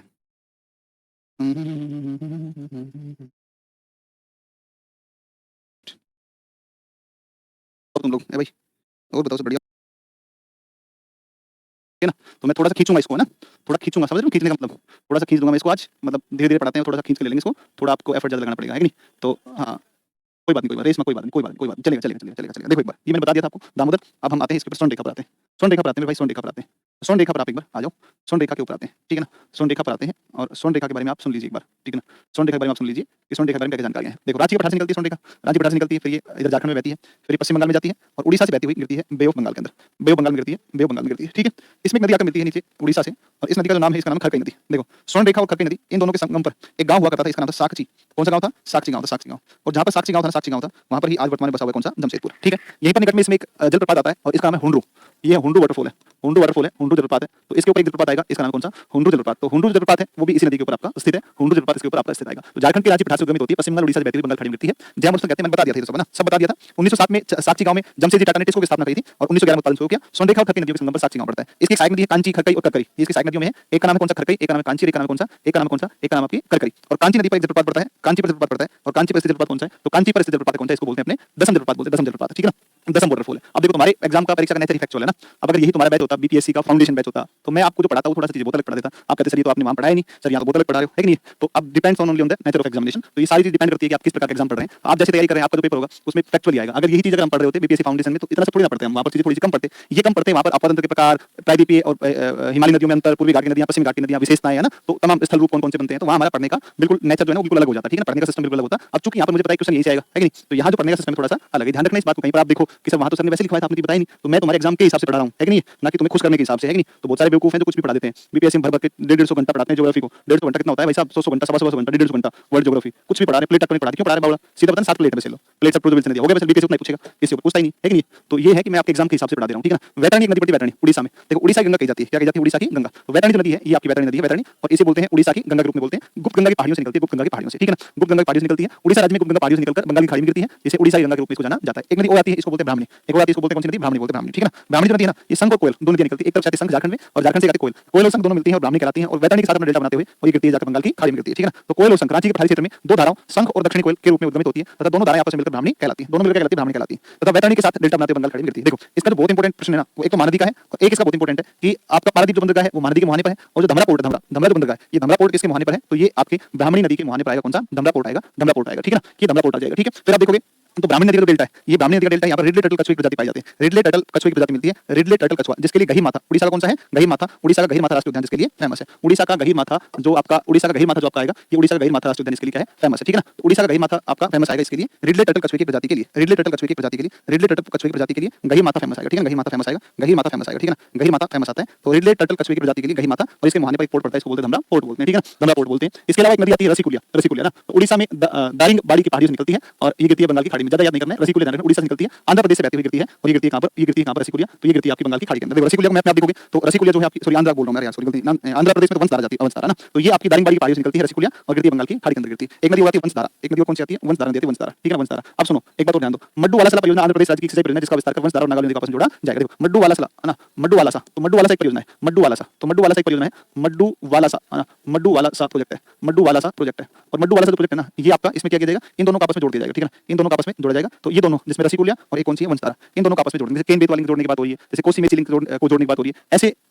हाँ सर, पीछे देखिए, ये नहीं दिए हैं नोट्स में, अभी दे देंगे, आज दे देंगे, ठीक है ना? आज दे देंगे, आज दे देंगे, कोई बात नहीं। तो मड्डू वाला परियोजना जो है ये आपकी वंशधारा और एक कौन सी? रसिकुलिया, इनको जोड़ने के संबंधित है कौन सी? मड्डू वाला परियोजना, मड्डू वाला परियोजना। इसके बाद में बातें हैं कुछ और नदियों पर। ये मैप है आंध्र प्रदेश का, ये मैप किसका है? आंध्र का मैप है, आंध्र प्रदेश का मैप है, आंध्र प्रदेश है। अब आंध्र प्रदेश में हम इस मानचित्र को देखते हैं, आंध्र प्रदेश में इस मानचित्र को देखोगे तो यहाँ से आपको दिख रही आती हुई और आंध्र प्रदेश में एक बड़ी नदी आपको दिख रही है और ये बड़ी नदी आपको दिख रही है, इसको बोलते हैं कौन सी? गोदावरी, है ना? गौतमी, गोदावरी, वशिष्ठी, वैष्णवी, ठीक है ना? यहाँ से एक नदी आपको आती हुई दिख रही है आंध्र प्रदेश की, देखो पश्चिमी सीमा पर, इसको बोलते हैं कौन सी? इसको बोलते हैं कृष्णा। गोदावरी और कौन सा है? कृष्णा है। कृष्णा गोदावरी के बीच में आंध्र प्रदेश में झील पड़ती है मीठे पानी की, इसको बोलते हैं कोलेरू झील, बोलते हैं कोलेरू झील, बोलते हैं कोलेरू झील बोलते बोलते हैं। यहाँ पर एक नदी आपको दिख रही है और यहाँ पर एक नदी आपको दिख रही है, इसको बोलते हैं पेनार। कौन सी बोलते हैं? पेनार। पेनार बोलते हैं जिसके ऊपर एक परियोजना सोमशिला, इतनी इंपॉर्टेंट है, बहुत इंपॉर्टेंट है सोमशिला परियोजना, बहुत इंपॉर्टेंट है। और ऊपर से आप देखोगे तो पीछे आपने देख के आए, वो भी उड़ीसा से आने वाली वंशधारा है, उड़ीसा से आने वाली कौन सी? नागावली है ना। तो वंशधारा नागावली, ये जो नदी आपको दिख रही है ये वाली, इसको बोलते हैं छत्तीसगढ़ से आती है, इसको बोलते हैं इंद्रावती बोलते हैं, इसको बोलते हैं इंद्रावती बोलते हैं, इंद्रावती नदी, ठीक है ना।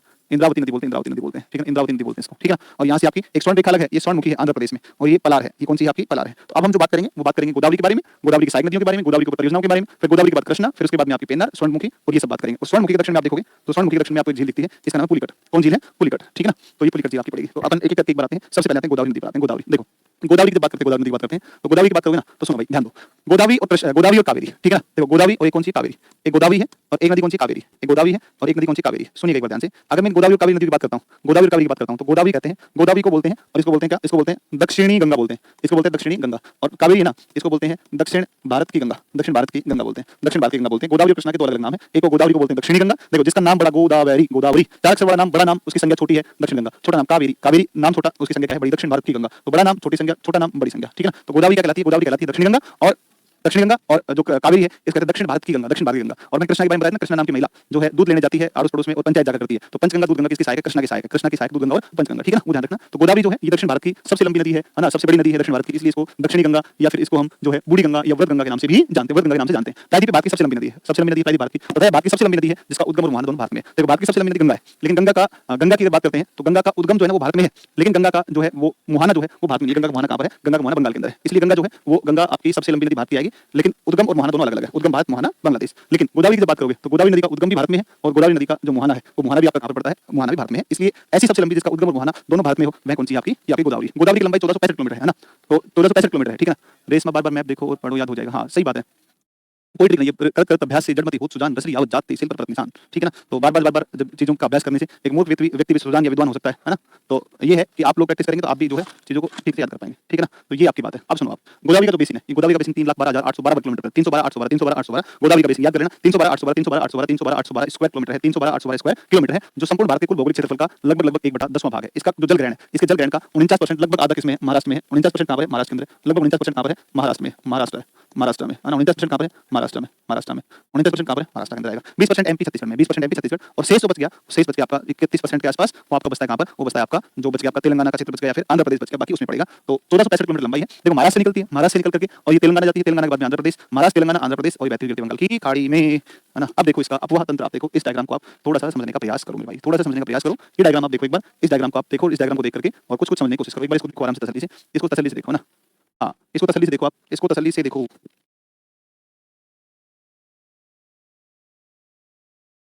ठीक है। चलो सर, वाईटी क्लास किए थे वो इंपॉर्टेंट है क्या सर? देखो ओके, इंपॉर्टेंट तो है भाई, इंपॉर्टेंट क्यों नहीं है? देखो एक बार नदियों को देखो, एक बार नदियों को देखो एक बार। देखो यहाँ से आपके उद्गम हुआ, यहाँ से निकली है और यहाँ से निकली, और ये जो नदी है ना, ये जो नदी इसका उद्गम हुआ, ये स्थान है त्र्यंबक स्थान, जो पड़ता है नासिक। त्र्यंबक स्थान कहाँ पड़ता है? नासिक, नासिक में।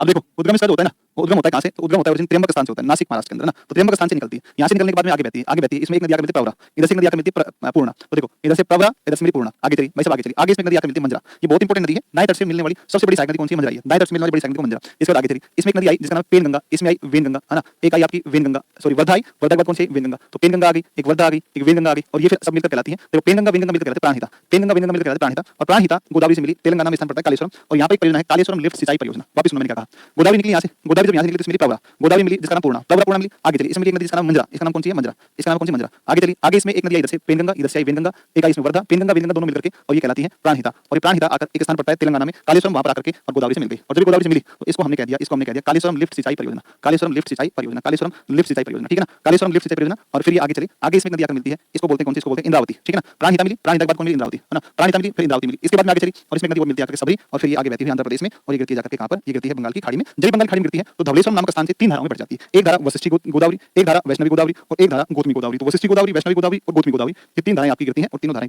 गिरती है बंगाल की खाड़ी के अंदर। तो तीन धाराओं में बढ़ जाती है धवलेश्वरम में, एक वशिष्ठी वैष्णवी गौतमी, वशिष्ठी वैष्णवी गौतमी, है ना। तो वशिष्ठी वैष्णवी और एक कौन सी? गौतमी, ठीक है ना। खुशबू कह रही है सेल्फ स्टडी ज्यादा अच्छा रहता है प्रीति। हाँ तो सेल्फ स्टडी कर लो, इसको पढ़ाई करो एक बार कंप्लीट करके इसको, और फिर सेल्फ स्टडी करो, बहुत सही तरीका है ना। लेकिन ये है कंटेंट इकट्ठा कर लो पहले, एक बार कंटेंट पूरा एक बार इकट्ठा हो जाएगा, फिर उसके बाद में सेल्फ स्टडी करते रहना। तो चलो बहुत बढ़िया तरीका है सेल्फ स्टडी के जैसा कुछ है ही नहीं है भाई।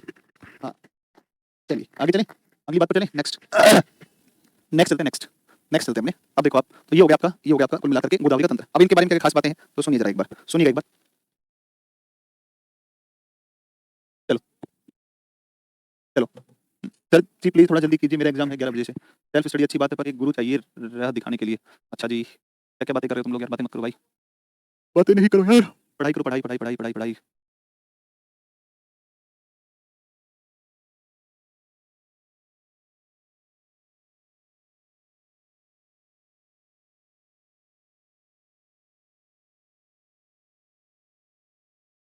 कौन सा लगा है? अभी कौन सा लगा है इसमें? कैंसिल कर दूं? लगा दे 45 कर दे यार। ये क्या हो रहा है? ये हो गया ये, देख ध्यान ही नहीं है।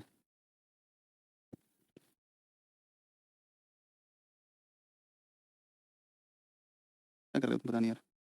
ये क्या खोल दिया ये, क्या बात कर रहा है यार, ये तो वही पीडीएफ है जो अभी अभी मतलब ऊपर कहाँ देखूंगा बता, ये तो वही पीडीएफ है। दादा बताऊं एक बात, मुझे मतलब लगाने तो लगा दो सेटिंग से।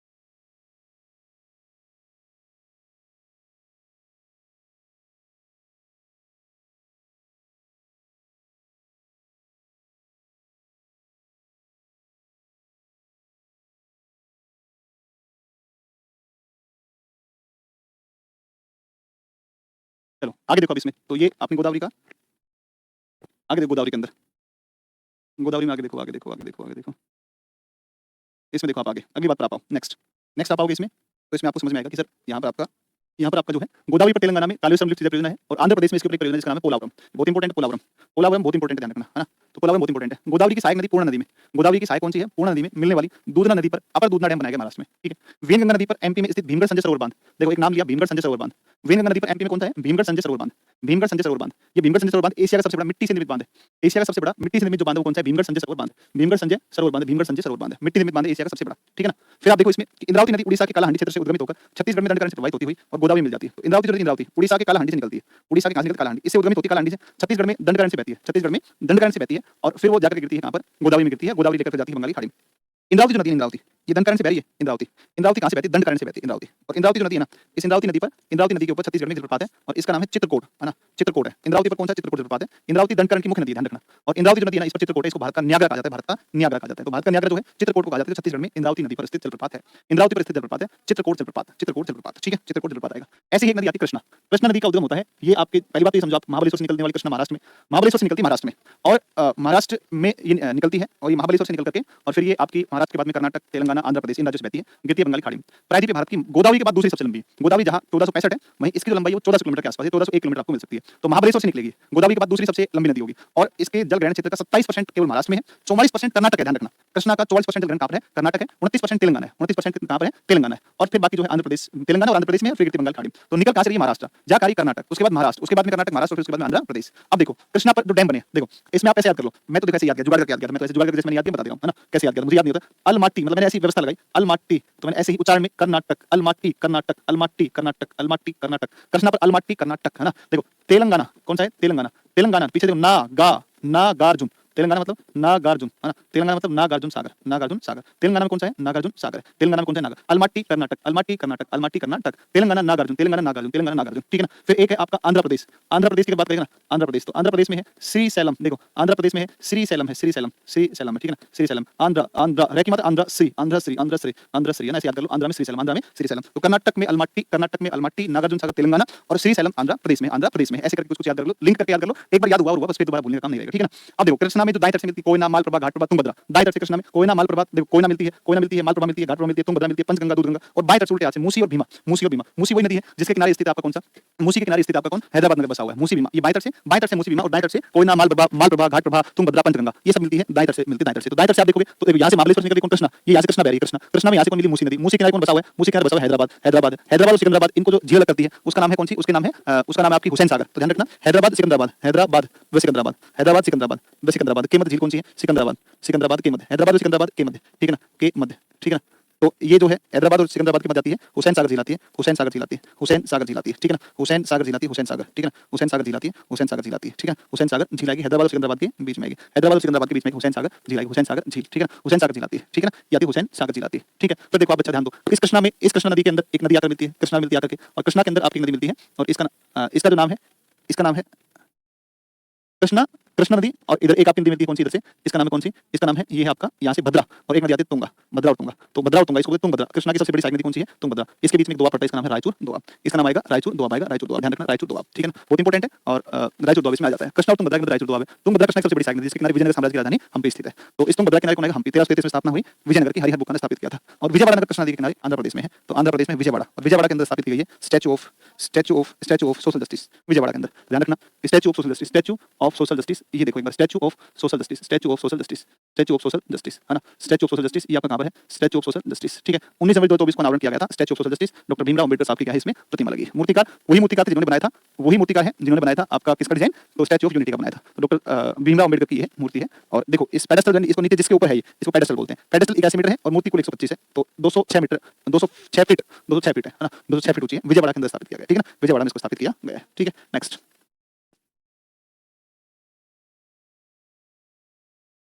नहीं सर, अगली पीडीएफ लगा, फिर एक काम कर, हाँ लगा भाई, लगा जल्दी लगा, जल्दी लगा, जल्दी लगा, जल्दी लगा फटाफट, भाई लास्ट है ये।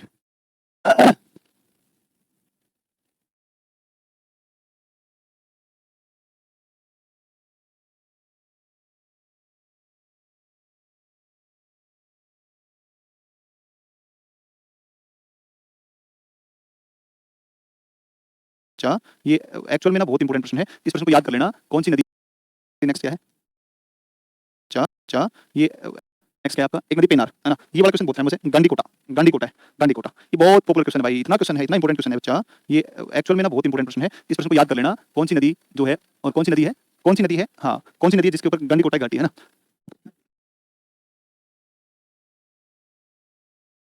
कुछ तो खाना पड़ेगा ना, तब ना ली जाएगी दवा। पेनार, देखो पेनार भाई, सुनो तुम लोग ध्यान दो, पेनार नदी, पेनार पर आप आओ, पेनार नदी पर चलते हैं और पेनार नदी की बात करते हैं। और पेनार नदी के ऊपर आप देखोगे तो कर्नाटक में नंदी नंदी पहाड़ियां पड़ती है, कर्नाटक में कौन पहाड़ियां, नंदी, नंदी पहाड़ियां कर्नाटक में, और पेनार नदी वहां से निकलती है, इसके ऊपर आंध्र प्रदेश से बहती है, कर्नाटक से निकलती है, आंध्र प्रदेश से बहती है, और नंदी पहाड़ियों से निकलती है, फिर गिरती है जाकर कहां पर, ये गिरती है आपकी, कहां जाकर गिरती है, कहां, हाँ तबीयत अच्छी नहीं है, तो इसके ऊपर आंध्र प्रदेश में परियोजना है, इसको बोलते हैं सोमशिला परियोजना। कौन सी परियोजना है, सोमशिला परियोजना है। तो सोमशिला परियोजना किसमें है, आंध्र प्रदेश में, किस नदी पर है, आपकी पेनार नदी पर है, तो पेनार नदी पर आएगी, और ये आएगी, ये आएगी आपकी कौन सी, पेनार नदी पर आएगी कौन सी, इसको बोलते हैं सोमशिला आएगी। और पापागनी, चित्रावती, कुदेव, ये सब इसकी सहायक नदियों में आती है ना। तो हाँ नंदी हिल बहुत अच्छी जगह है, पता नहीं भाई कैसी है। और फिर ना बच्चा आप देखो इसमें एक गंडीकोटा की, गंडीकोटा नाम का स्थान पड़ता है, और ये एक घाटी पड़ती है गंडीकोटा, है ना, तो गंडीकोटा घाटी मतलब बड़ी खूबसूरत घाटी है, ये बहुत खूबसूरत घाटी है, नदी जिससे पेनार बहती है, गंडीकोटा, तो ध्यान रखना, बहुत अच्छा क्वेश्चन है गंडीकोटा की घाटी, ठीक है ना। तो ये पापागनी, ये कई बार पापघानी पड़ता है, पापघानी पूछता है, ये वाला क्वेश्चन बहुत इंपॉर्टेंट है, पापघानी, चित्रावती, ये सब क्वेश्चन अच्छे हैं बहुत ही, कि किसकी सहायक नदियां हैं, ये वाले प्रश्न भी कई बार इससे पूछ लेता है, तो इससे तो पूछने की संभावना बहुत ज्यादा है। नंदी पहाड़ियों से निकलती है, सोमशिला परियोजना आंध्र में, आंध्र में सोमशिला, पापघानी, पापघानी चित्रावती है, गंडीकोटा घाटी, गंडीकोटा घाटी ही बनाती है, ठीक है ना। तो ये है ना, तो सिमिलर होगा, सुबह सुबह क्यों हो गया फालतू में, अब सुबह क्या हुआ ना कि मुझे काम था घर में, मैंने फोन किया, तो मैंने फोन चलाया होगा सुबह सुबह, उस फोन की वजह से हो गया, है ना। कावेरी और सुन लो आप एक बार, कावेरी, कोई बात नहीं, चलता चलता है कावेरी, तो कावेरी जो है इसी दक्षिण भारत के अंदर कही जाती है, गंगा साउथ इंडिया कही जाती है, 81,151, 81,151, 81,000, आज से दिन क्यों कहा, बड़ी गहरी सी घाटी है, एकदम खड़ा पहाड़ है लगातार लंबा सा, है ना, तो ये इस वजह से है। तो 81,155, 81,155, 81,155, 81,155, देखो ताप्ती नदी की लंबाई है 851, और इसकी कावेरी की है 800 किलोमीटर लंबाई, 800, ठीक है ना। तो ये जो है ये कर्नाटक में कोडागु जिला पड़ता है, उसमें निकलती है ब्रह्मगिरी की पहाड़ियों से, निकलती है ब्रह्मगिरी की पहाड़ियों से ना, ये ब्रह्मगिरी की पहाड़ियों से निकलती है, ब्रह्मगिरी की पहाड़ियों से, ठीक है ना। ब्रह्मगिरी की पहाड़ियों से इसका उद्गम होता है, इसका तमिलनाडु में 56%, कर्नाटक में 41% और केरल में कितना है 3% आपका बेसिन मिलता है। प्रायः भारत की एकमात्र नदी सदाबहानी है, ग्रीष्म और शीत, देखो मानसून जब ऐसे आता है गर्मियों में, तब भी इसमें पानी आता है कावेरी के अंदर, जब मानसून शीतकाल में लौट रहा होता है तब भी इसमें पानी आता है। तो एकमात्र प्रायद्वीप की नदी जो मानसून के आगमन और मानसून के लौटने दोनों से जल ग्रहण करती है, कौन सी है, ये आपकी कावेरी आएगी, ठीक है ना, ये आपकी कावेरी आएगी, ठीक है ना। देखो इसके किनारे कर्नाटक में श्रीरंगपट्टनम बसा हुआ है, इस पर कर्नाटक में शिवसमुद्रम और तमिलनाडु में होकेनहेगल जलप्रपात भी स्थित है, होकेनहेगल जलप्रपात भी इसके किनारे स्थित आएगा। तमिलनाडु में एक पड़ता है तिरुचिरापल्ली में, चोल शासक करिकालन ने 1000 से लेकर के 100 BC 100 AD के बीच में एक ग्रैंड एनीकट का निर्माण करवाया था, एक बांध बनवाया था करिकालन ने। देखो यहाँ पर पड़ता है आपका ग्रैंड एनीकट पड़ता है, यहाँ पर ग्रैंड एनीकट, एक शासक है चोल शासक, इनका नाम था करिकालन, इन्होंने आज से लगभग 2000 साल पहले इसके ऊपर एक डैम बनवा दिया था, जिसको बोलते हैं ग्रैंड एनीकट बोलते हैं, ग्रैंड एनीकट बोलते हैं। 2000 साल पहले कावेरी पर डैम बनवाया ग्रैंड एनीकट के नाम से, इसके ऊपर मैटूर बांध बना हुआ है, इसके ऊपर आप मैटूर बांध देखोगे तो मैटूर बांध आपको देखने को मिलेगा, और एक इसके ऊपर जो है आपका कृष्णराज सागर कर्नाटक के अंदर स्थित आएगा, कृष्णराज सागर आएगा, ठीक है ना। और ये जो ग्रैंड एनीकट है इसको कल्लनई डैम के नाम से भी जानते हैं, कल्लनई डैम के नाम से भी जानते हैं ना, कल्लनई बांध के नाम से भी इसको जाना जाता है, कल्लनई बांध भी कहा जाता है, तो इसको क्या कहते हैं, कल्लनई बांध, इसको बोलते हैं कल्लनई बांध कहते हैं। यहाँ से आपकी नदियां जैसे हेमावती आती है, हारंगी आती है, काबिनी आती है ना, वो भी नदियां जैसे सिमसा आती है, जैसे भवानी आती है, अमरावती आती है, ये तमाम इसकी जो है सहायक नदियां दिया है। इसी के निकट, नदी के निकट सलीम भी आपका स्थित आएगा, ठीक है। और इस कावेरी के डेल्टा के अंदर आपका कराईकल पुदुचेरी का है, और इस डेल्टा के उत्तर की तरफ कौन सा है, खुद पुदुचेरी बसा हुआ है। तो ये कुछ बातें हैं इसके बारे में। अंतिम जो नदी है इसको बोलते हैं ताम्रपाणी। केरल में अगस्त मलई की पहाड़ियों से निकलती है, और पोरुनई नदी भी इसको कहते हैं। भारत की दक्षिण नदी कौन सी, ताम्रपाणी नदी। पोरुनई नदी के नाम से भी इसको जानते हैं, पोरुनई भी कहा जाता है। अगस्त मलई की पहाड़ियों से निकलती है, अगस्त मलई की पहाड़ियों से इसका उद्गम होता है, ठीक है ना। चलिए भाई, थैंक यू सो मच। नदियां कंप्लीट हो गई, मैंने कहा थोड़ा खींचूंगा, मैंने थोड़ा खींच दिया है, ठीक है। तो मैंने सही में खींच दिया थोड़ा सा। अब खींचने का मतलब ये थोड़ा तुम्हें एफर्ट ज्यादा लगाना पड़ेगा, जनरली तुम्हें एफर्ट कम लगाना पड़ता है, अब थोड़ा सा एफर्ट ज्यादा लगेगा तुम्हारा, सिर्फ इतना ही होगा, ठीक है। चलिए थैंक यू सो मच, फिर इसको आगे करते हैं, कल कल पढ़ेंगे, फिर जलवायु नया टॉपिक स्टार्ट करेंगे, जलवायु, ठीक है। Thank you.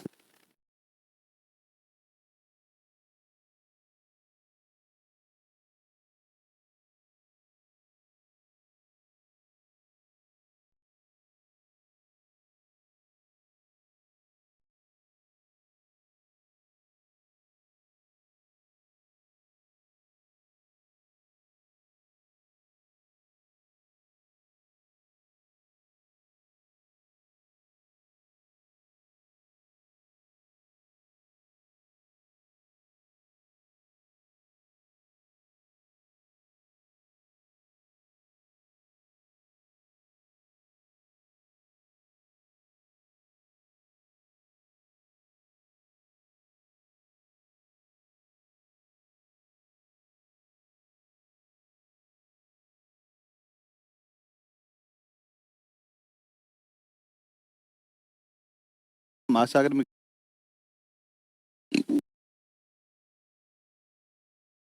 ऑफ इंडिया, जिसको बोलते हैं मानसून आया, एक बार जलवायु। दूसरी बात पर चलते हैं, सेकंड देखो, जलवायु होती क्या है, पहली बात हम डिफाइन करते हैं उसको। आप सुनिए ध्यान से, आप इस बात को समझिए कि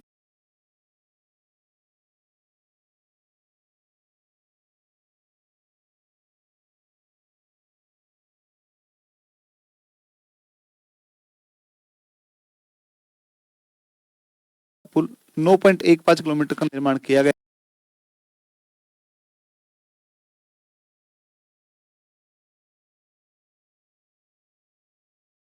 देखो हाँ,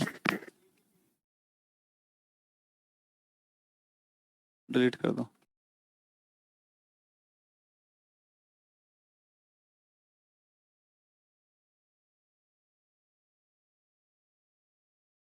ठीक, ले लेते हैं फिर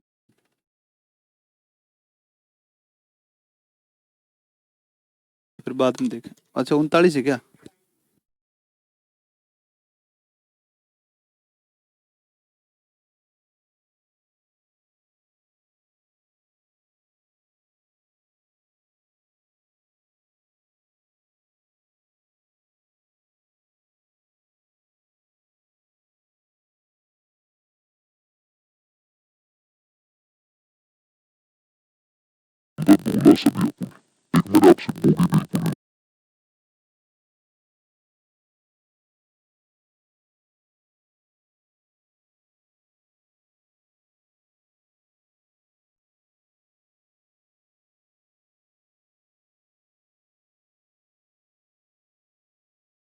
देश का सबसे लंबा सड़क पुल आएगा, तो देश का सबसे लंबा सड़क पुल है।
एक बार तो ये निकले कहाँ से?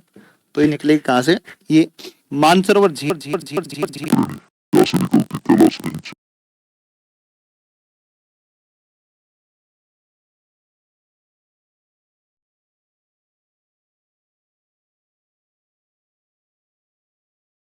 बोखरचू से जब ये निकली तो ये आगे चली और इसका जो नाम पड़ा इधर लद्दाख इधर तिब्बत के अंदर, वो इसका नाम पड़ा और ये नाम पड़ा सिंगी खंबाब।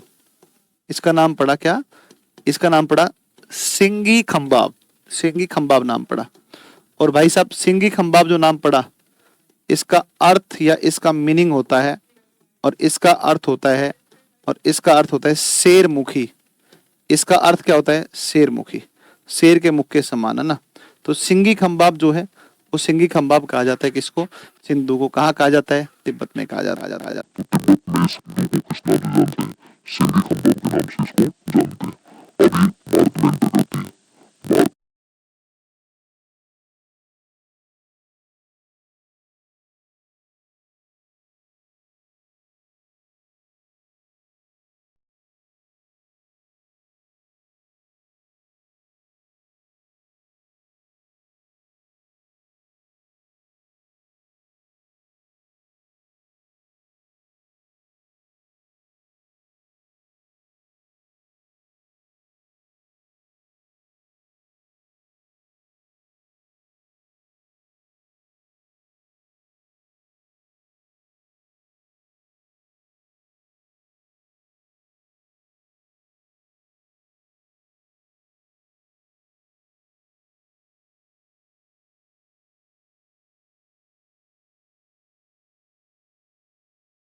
यहाँ पर इसे काबुल नदी मिलती है, काबुल, यहाँ से काबुल मिलती है। और इस स्थान का नाम है अटक।